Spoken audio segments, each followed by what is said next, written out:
fans, welcome to 2021 and welcome to another semester of Inside Bear Athletics right here on Bear TV. As we get this spring semester started, tonight we're going to look at basketball. Our first guest, men's basketball coach Brian Bender, will preview his 2021 season. And then, of course, we'll talk with head coach of the ladies, Coach Brent Harris, about his 2021 basketball season as well. So bear down, let's get started. It's Inside Bear Athletics on Bear TV.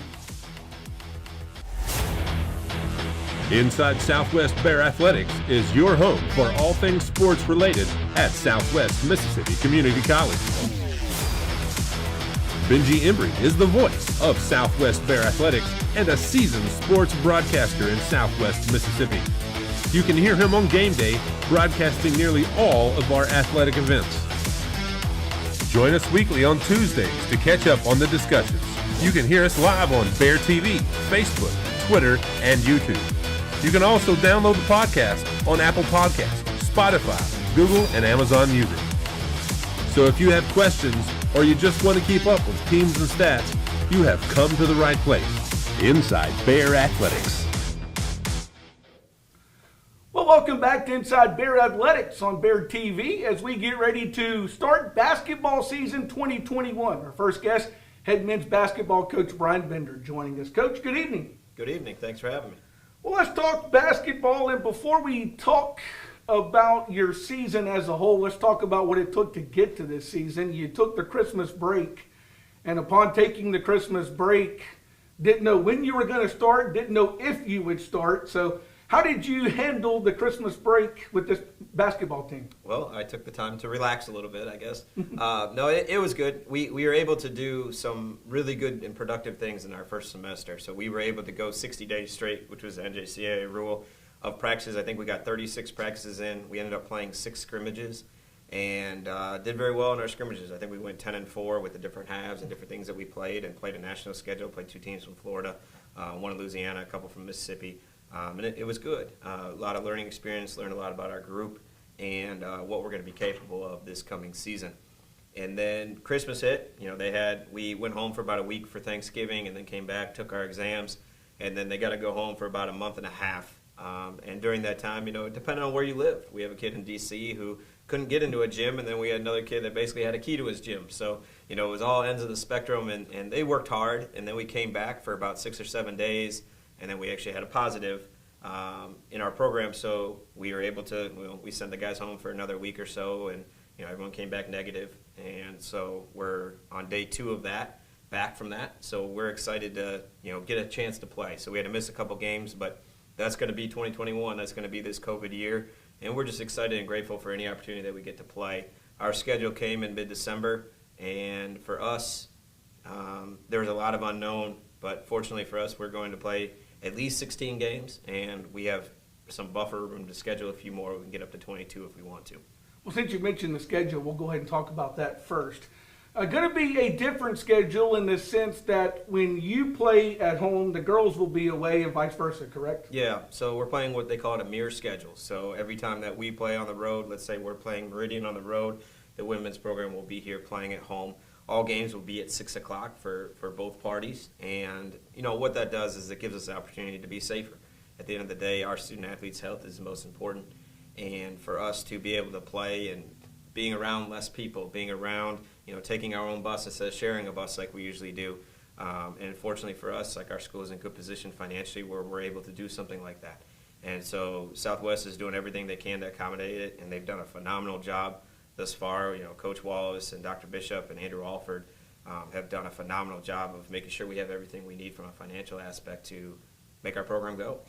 Of course, I know we talked about this when we talked to you back in the fall semester, but not only did COVID hit, but your staff changed a lot too. You got to keep one of your guys, but you also brought some new guys in, didn't you? Yeah, so we have a relatively new staff. We have 2 new guys, and then Coach Vince is back. Coach Vince is my, full-time assistant coach. The other 2 guys are in a volunteer role, but they're far from volunteers with what they get to do. And, Coach Vince is phenomenal with our guys. He knows the league. He's like my best friend in the world right now. He's done a lot, especially during this 4 months where we have a newborn at the house and, haven't been around in the office for more or less as I usually have in the past. And he's done a great job of doing things when I'm not always present.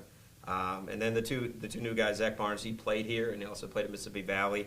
I think he's got one class left to finish his double degree in biology, and he's a phenomenal young coach, and getting his feet wet, and he's really good with our players, and he's been really good with recruiting and relating well to parents and such. And then we added Corey Schmidt, who Corey is overqualified to be in the position that he's at. He was at Wake Forest last year working for Danny Manning. He was at New Orleans. He's a graduate of Belmont, very educated, very organized, and him too, getting his feet wet on the floor. But he's going to be really good in the scouting aspect and done a really good job recruiting and relating and doing a phenomenal job. And I'm glad all of those guys are here. And it's a very tight knit staff. We're young, but we work hard and get a lot of stuff done on the daily. We're talking about your coaches. With community college basketball the way it is, people coming, people going, having guys you can trust as assistant coaches is more important than ever. And it's important to make sure you have the right guys. Right. So I know you've got to kind of have a sigh of relief with all the head coaching duties and the COVID duties to have three guys behind you that are doing what they need to do without having to stand over them so much. Yeah, right? Trust and loyalty are very important, especially from a loyalty standpoint. And one of my jobs as a coach is not only to develop our players, but also my staff. And they're very coachable and teachable as well, and they make me better every single day. And like you said, when I'm away, part of having a positive culture is to have a place when the leader isn't there, it still runs as normal. Mm-hmm. And those three guys do a phenomenal job of that, and I trust them at night when they're in the gym with our guys and, helping with academics, doing any type of thing to take things off my plate. And when you're in charge of a program, a lot of things come into your hands. Every day a player will come into your office, or, something will happen with a form is wrong, or, you gotta go eat lunch with somebody. All those things are duties as assigned. And, it's not just coaching basketball. That may be a portion of what I actually do on the daily. A lot of it is running the program. You're a CEO of a program. And so having good guys in your corner that work hard, that do all the right things, that, represent Southwest the right way, we're very lucky to have them here. Let's talk about the basketball team. Of course, in community college, you get these guys for 2 years, sometimes only 1 year, so you do have some turnover. Let's first talk about the guys coming back to your program. Those are the guys you really lean on because they've done this community college schedule before. So who's coming back for the Bears this year? Yeah, so we have 5 guys that were in our program for last year. One was for a semester, but we have 5 guys. 2 played in games. You'll remember Zyshawn Jenkins. He's a 6'7", swingman, can play the 1 through the 4. He got a lot better over the offseason, and he's a Division I prospect and does a phenomenal job for us, rebounds the ball, can guard multiple positions. We return Kerryon Gatson. He goes by Crayon. He's from McAdams, a point guard that had a few really good games last year. If you remember the Pearl River game at Pearl River, I think he had 13 and 7 in that game. That was just a preview of what he's able to do. He'll be one of our top ball handlers and point guards this year with great length. He's got 6'8" arms, which you don't find everywhere. We have 2 guys that redshirted last year, Quincy Young, and he's from Tylertown, a big body, skilled 5-man that's still learning a little bit, but he's gotten a lot better, and we've kind of managed his weight. And then we had a kid named Folly Bogan from Brookhaven, who's a 6'3", 200-pound. He's a scorer.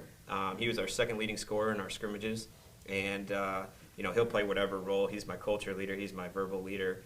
One of the favorite guys that I've coached in a long time. And so Folly, he has a good gauge on our locker room and what's going on, and you can say something to him, and it gets to our team. And he has a good gauge of everything. A phenomenal kid and student. And then we have the kid goes by Tatus Strickland.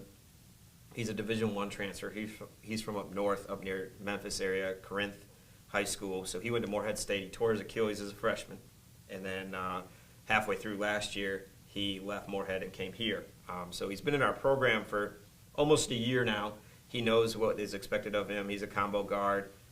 He can really handle the ball. He can play on or off the ball. He can score it. He can distribute. He's a dog on defense.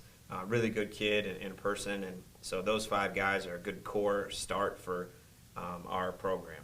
And then, of course, you go find some guys. And I was looking at your roster. You always seem to have the big man. You got a 6'10" guy joining your team this year, right? Yeah, so we have very good posts. In years past here, it started with a guy like Terrell Miller, and then it was Mike Parks, and then it was Avery Diggs, and then last year it was Jalen Andrews and Devin Evans and David Greer, all signed Division I. Bigs are hard to find, but when you find a good one, it really helps your program. So Malik Lemine is 6'10". He's from Minnesota, so from where I'm from. He's a true freshman, but he went prep school, so he's a little bit older. He's 20 years old. He could block some shots. He alters a lot of shots. He can rebound. He can score. Really, really skilled. He's still learning, being a true freshman and things like that, but he'll be a big part of what we do. And our other 5, we call him a 5. He's kind of like a guard, but in a bigger body. Michael Barber, he was a Jackson native. Some of you guys know him from when he played Park Lane. He was at Jackson Academy. And so he went to Howard University. He was a Division I transfer. And he will be really good for us. He can do a lot of things. He can handle the ball. He can block shots. He's active. He'll be really good for our league. Well, Coach, you talked about the out-of-town guys. Of course, we love Summit, Mississippi. And we know how great Southwest Mississippi Community College is. And, of course, the men's basketball team having success the last 5-6 years helps. But how do you sell Summit, Mississippi and Southwest Mississippi Community College to some of these guys who couldn't find Summit on a map before they get here? Right. A lot of people don't know where Summit, Mississippi is, but it doesn't matter. A lot of it has to do with the people and the product that we have and the results that we've done in the last few years here. Even before my time, academically, we've been top in the country. We've been top in Mississippi the last 6 years. We have a 100% graduation rate in the last 6 years. We've had the highest GPA, either first or second in the nation. So academically, we're very strong. We have gotten guys to the next level. We've had 33 D1 players in the last 8 years here. That leads the state. It's more than double everyone but one program in the whole state. So getting guys to the next level, doing things right academically, off the floor. And then, you have a good staff. Like we were talking about before, you have 3 guys that have, if you count myself, we have 4 guys that have Division I experience. At a community college, we're all young and relatable and have strong networking connections. We're very good with video, and we help promote our guys, and we take care of our people. And when you start talking about, their future, which is their most valuable asset, having a place where they're going to step stone and platform their life to be better. Your future is nothing to gamble with. Potential means you haven't done it yet. Let's use JUCO as a stepping stone to get you where you want to be. Whether you're here for 1 year or 2 years, come here, get better every day, do it with passion and humility and discipline, and you're going to get to where you want to be. So we added 2 more out-of-staters. One is Mazay Blake, goes by Zay. He's from the D.C. area, probably one of the best guards to play here ever. He's shoot him out of a cannon, super quick and scoring bunches. He was our leading scorer and probably only played half the game. He averaged 12.5 a game for us in our scrimmages. Really good. He's already got a D1 offer, as a freshman, and he'll be here for 2 years being a non-qualifier. And then we added a kid named Kale Carter. He was another D1 transfer. He went prep, then Division I, now he's here. So he's 21 years old. He's from Fort Lauderdale, Florida. And we've had luck with Florida kids recently. We had Ricardo Lynch and Avery Diggs, and now him, and he was our 3rd leading scorer in our preseason. So he's a big guard. He can shoot. He can score at all 3 levels. Good little player, and will be big for us, especially putting it in the basket. Well, I know your scrimmages helped, but your schedule, kind of the way it's setting up, you're kind of dumping right off into the den, so to speak, going right into South Division play. With guys that haven't played at this league before, how do you prepare them for the South Division? I mean, you got Pearl River, which was, the defending national champions for all that, kind of time. So it's a very good basketball league. I mean, it's a great basketball league. So how do you prepare your guys for that? Yeah, definitely. Like the South Division is very good. It's loaded again. The South is very, very good. The North is pretty solid, especially their upper half.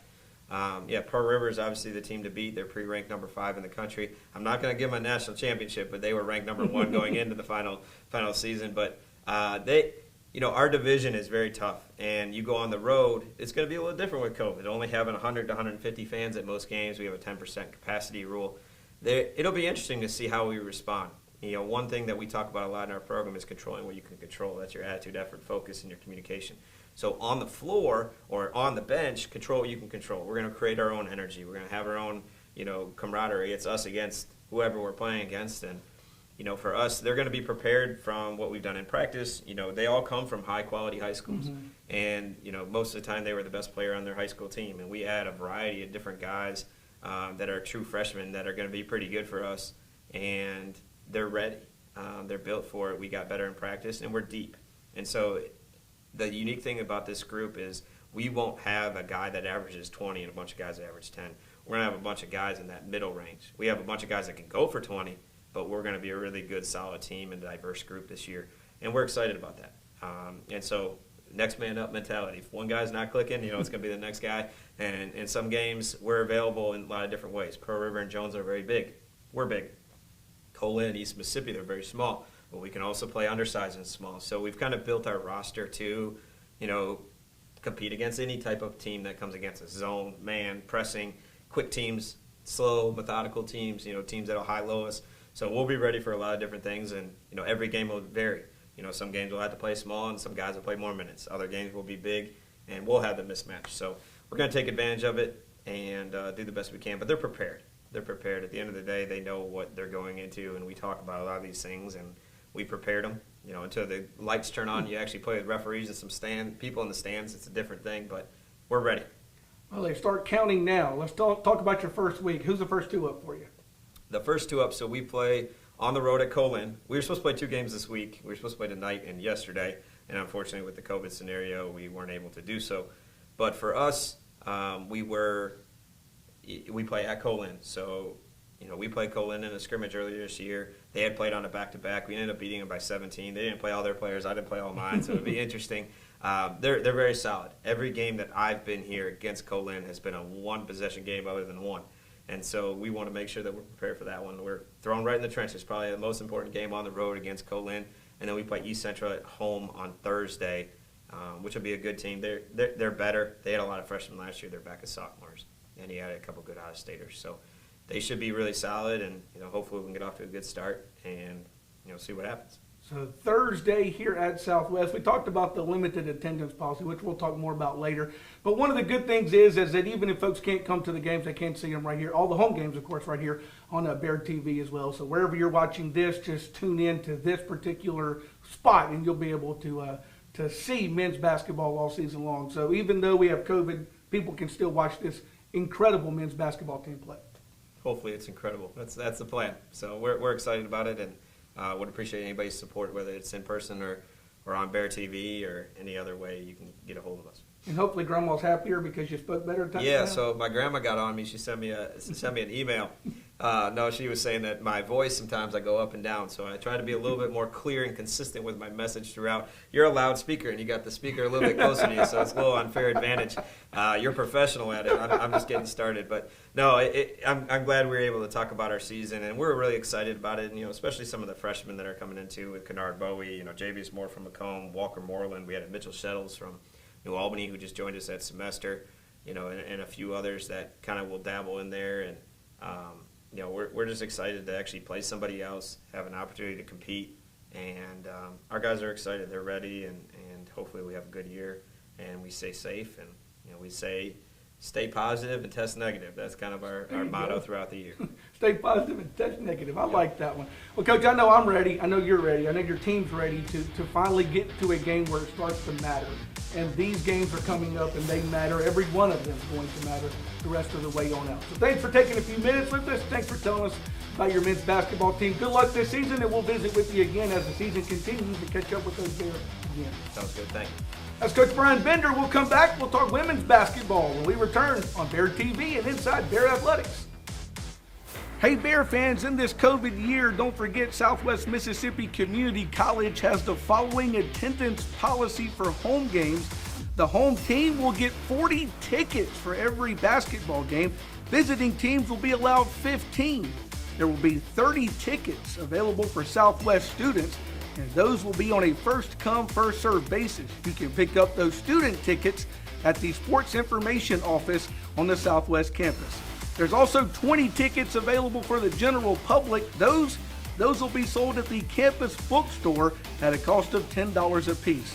The Southwest Cheer Squad, they get 10 tickets, and there's no pep band or halftime performances at home basketball games this year. MACCC, MHSAA, MAIS, and Southwest passes will be accepted at the door. Anyone attending the games will of course be asked to wear a mask and to try to maintain 6-foot distance between groups. By the way, the teams will also be seated on the south side of the gymnasium.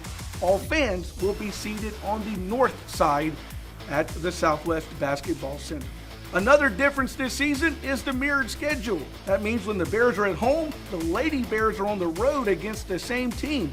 All home games this year, with the exception of February 27th and March 6th, will tip off at 6 p.m. in the Southwest Basketball Center. Let's get back to the discussion on Inside Bear Athletics.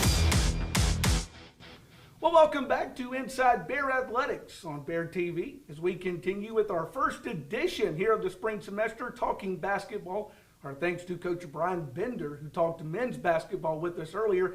Now let's talk women's basketball. It's Coach Brent Harris in for that. Coach Harris, good evening. Good evening. How are you doing? I am just fine. Let's talk women's basketball. And before we talk about your season, let's kind of go back to Christmas break. Normally, you send them home, you played 2 or 3 games. You went to Christmas break pretty much not knowing when you would start your season. I guess in the back of your mind, maybe if you would start your season. How did you manage your girls and keep them ready to go because you really didn't know when you would start playing? Well, a lot of that we didn't really share. We had a schedule at that point. I guess it was a 21-game schedule. New changes were probably going to happen. We were fortunate to we got in 3 really good scrimmages before we took a break. So, talked about being blessed about that and being fortunate and lucky and all that. And then, negotiated a good date to come back. To be honest, didn't want to come back way too early. I think the national office allowed us to come back on January the 4th. We kind of pushed that a few days, and we're able to come back, I believe, January 9th, and actually got in 1 more scrimmage last week at LSU Eunice. So again, very fortunate.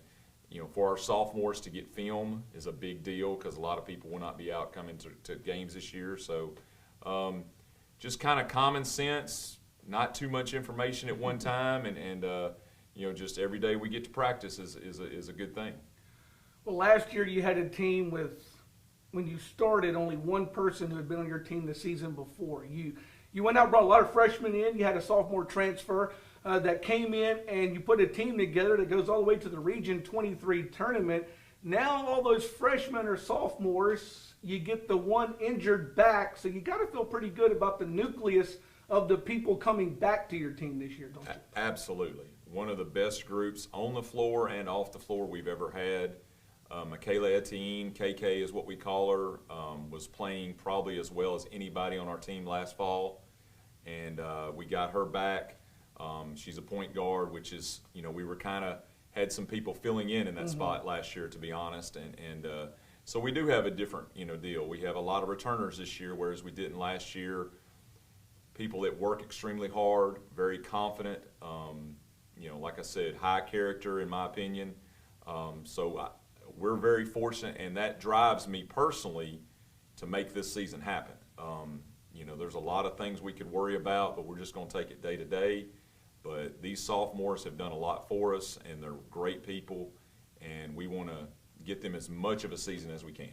And, of course, you did have a couple of holes you were able to fill in. So you do have a couple of new ladies on the team. Tell us about them. That, recruiting during a pandemic, somebody's going to write the book one day. And I feel like we really did well.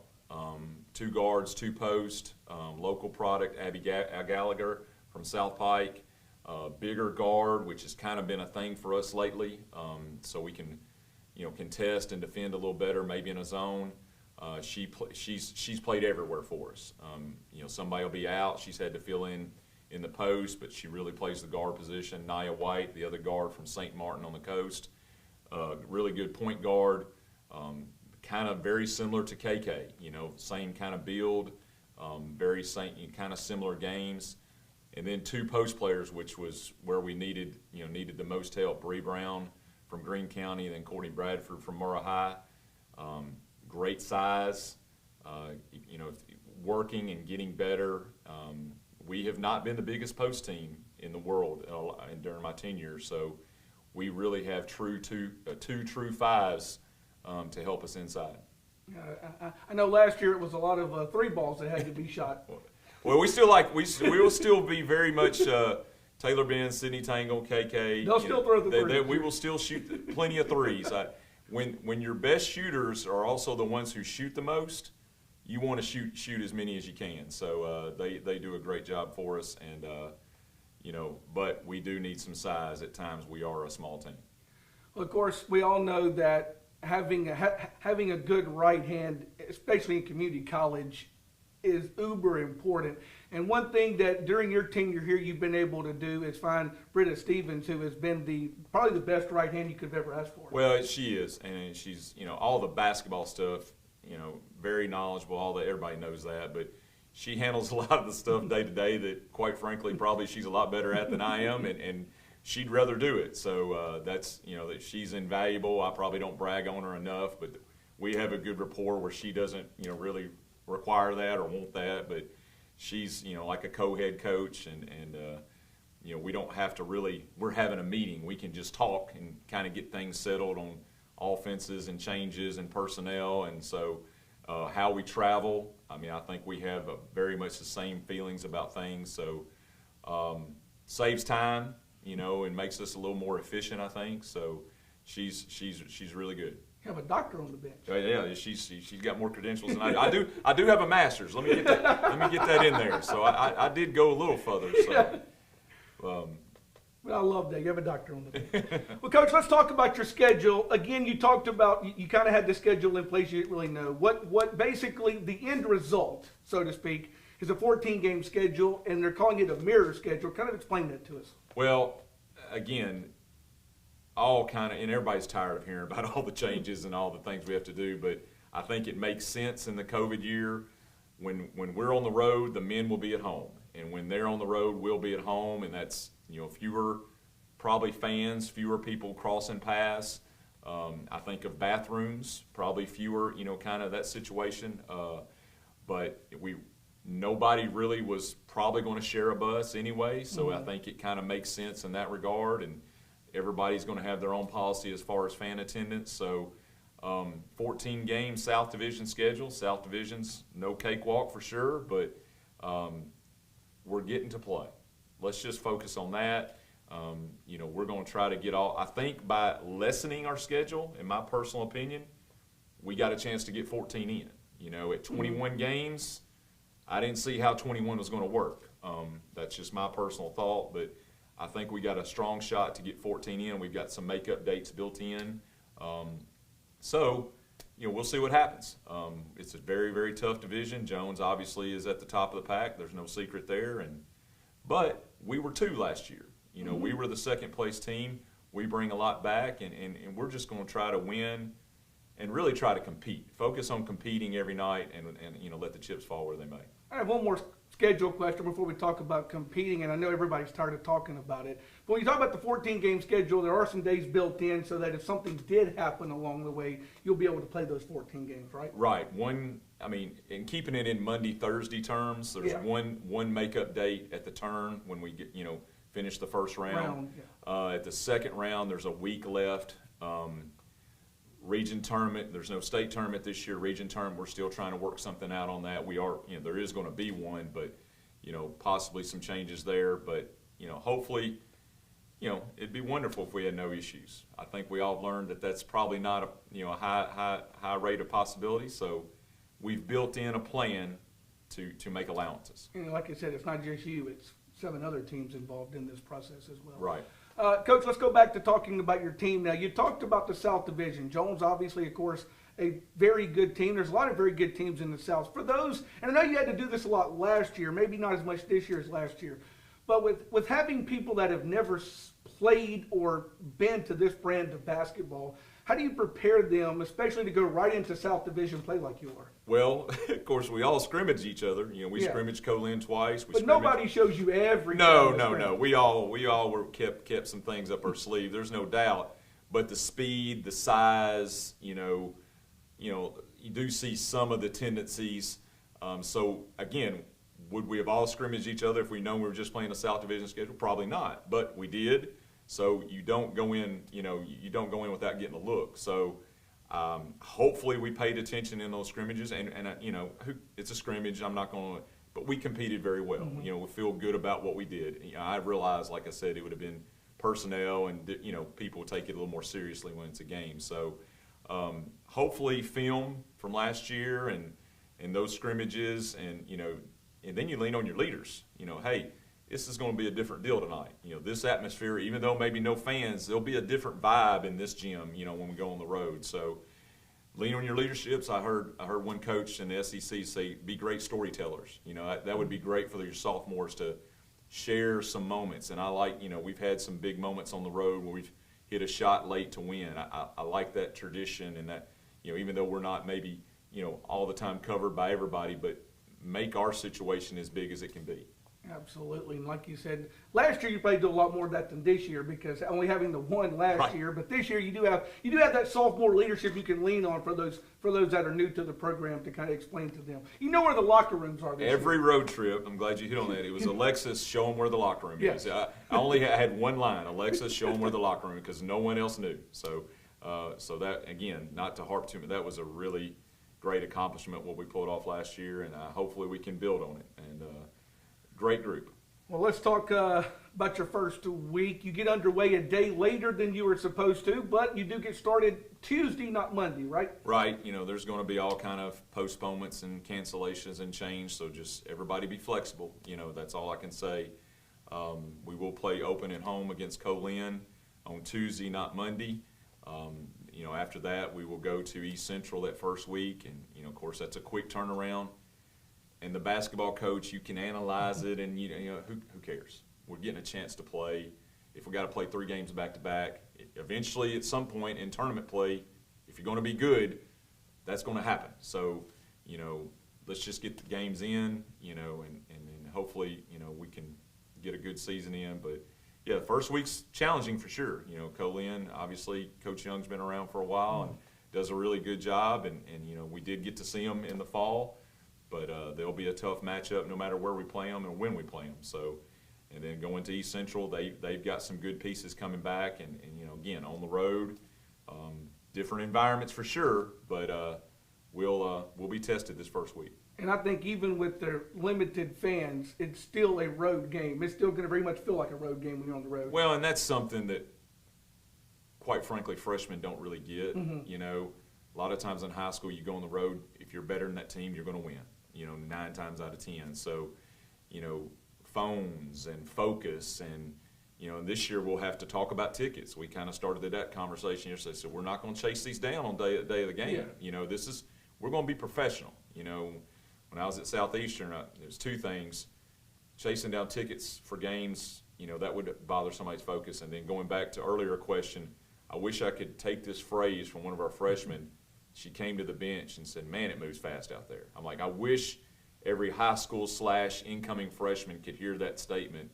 And it's, even though we're just junior college, it's a big step up, especially in our league when I think it's taken off. I mean, we've gotten better. Scouting people's harder, recruiting's harder. So I think we have a great product at our place, and I think we have a great division to compete in. Absolutely. We're ready to play. I know I'm ready to see Bear basketball. I know you're ready to get on the floor. I know your girls are finally ready to get on the floor Tuesday night, Colin here at home. We'll talk more about the attendance policies as that goes as well and all that. But the good news is that if you can't attend the games, this very platform you're watching this on, Bear TV, we'll have all the home games for you, so you'll be able to watch all the home games. So for those who either can't or for some reason, won't make it to the basketball games, they can still see the Lady Bears play all their home games. Absolutely. And this is how great is this? This is a new addition, and fairly still new, and it allows us to recruit further off. It allows us to, even family members that in a normal situation may not can make the games, or friends or whoever, and they can watch us play, and I think it adds some national spotlight to us. Absolutely. Well, Coach, we're ready to go. We'll talk to you, of course, as the season continues. We want to kind of get you back maybe halfway through, kind of talk about how you thought your team is. Once we get to that turn a little bit later on in the season. But good luck this season, and stay with us here on Bear TV all season long for Lady Bear basketball. Coach Brent Harris, thanks so much. Thank you. That'll do it for Inside Bear Athletics on Bear TV. Remember, Tuesday night, the Lady Bears in action against Colin. That game you'll see right here on Bear TV. Thursday night, it's men's action with East Central at 6 o'clock over at the gymnasium here on the Southwest campus. You can see those games on Bear TV. Thanks so much. We'll see you next Tuesday night for Inside Bear Athletics right here on Bear TV. Thanks for joining us for Inside Bear Athletics.